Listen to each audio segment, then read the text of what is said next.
The Trump administration's foreign policy came under fire today on Capitol Hill.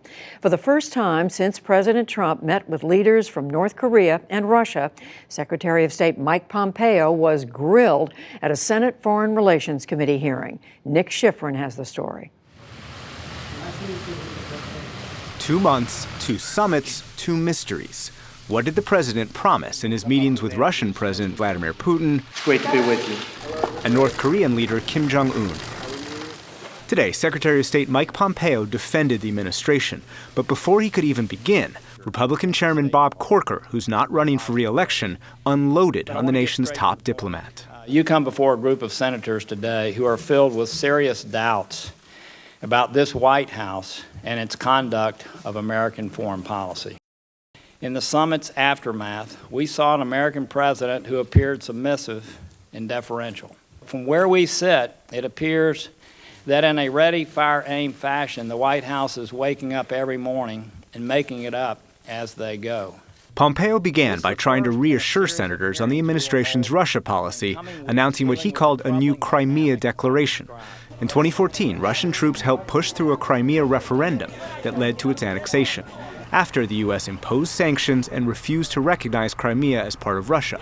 Pompeo reiterated those policies. I want to assure this committee that the United States does not and will not recognize the Kremlin's purported annexation of Crimea.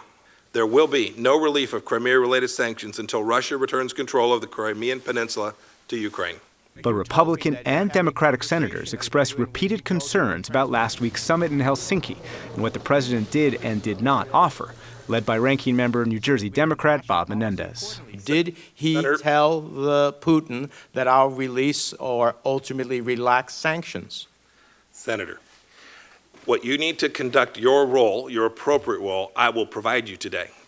And I can confirm to you that no commitment has been made to change those policies in any way. Senator, the president was very clear with Vladimir Putin about U.S. positions. They're the U.S. positions that are the Trump administration's positions, and he spoke about them very firmly and clearly when he met with Vladimir Putin. And he told you that? Senator, I'm telling you what he had a conversation with Vladimir Putin about, and I'm telling you what U.S. policy is today. I understand, Senator, I understand the game that you're playing. With all due respect, I don't appreciate you characterizing my questions. My questions is to get to the truth. We don't know what the truth is. Let me ask you this. Did the president say they were going to change our force structure in Syria? Senator, presidents are permitted to have conversations with their cabinet members that aren't repeated in public. I don't know what happened in that meeting. But last week, Director of National Intelligence Dan Coats, a cabinet member, admitted he hadn't gotten a readout. Today, Pompeo insisted the president was communicating with his staff and being tough on Russia. Because there's a narrative that has developed that somehow President Trump is weak on Russia, and when in fact the converse is true. Americans support the president's outreach to Russia. In a new PBS NewsHour NPR Marist poll, 59% of Americans think it's better for the U.S. to build a relationship with Russia. But they don't support the president's style. 64% of Americans believe President Trump has not been tough enough on Russia, including 47% of Republicans and 64% of independents. And 72% of Americans believe U.S. intelligence agencies' accusation that Russia interfered in 2016 over Russia's denials, including 63% of Republicans. Pompeo insisted the president agreed with U.S. intelligence agencies' assessment that Russia launched an influence campaign in the 2016 elections. He has a complete and proper understanding of what happened. I know. I briefed him on it for over a year. This is perfectly clear to me personally.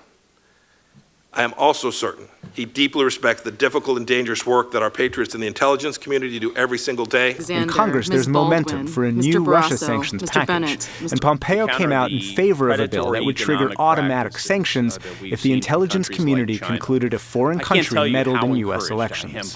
There is a cost-benefit calculation that's undertaken before the Russians act.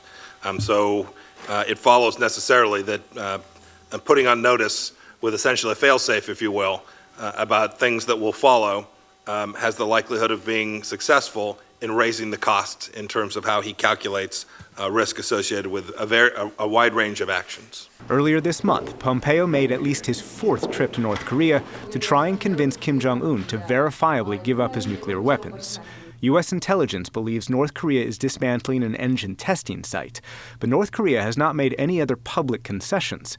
And Massachusetts Democrat Edward Markey worried the U.S. wasn't getting enough. So I am afraid that at this point, the United States, the Trump administration, is being taken for a ride. Fear not, Senator. We have no intention of allowing the UN sanctions, the world's sanctions, that we led the charge to have put in place, to allowing those sanctions to either be lifted or not enforced. But even after 2 hours of testimony, Chairman Corker said he still had concerns, and he accused President Trump of purposely sowing discord in America's foreign policy.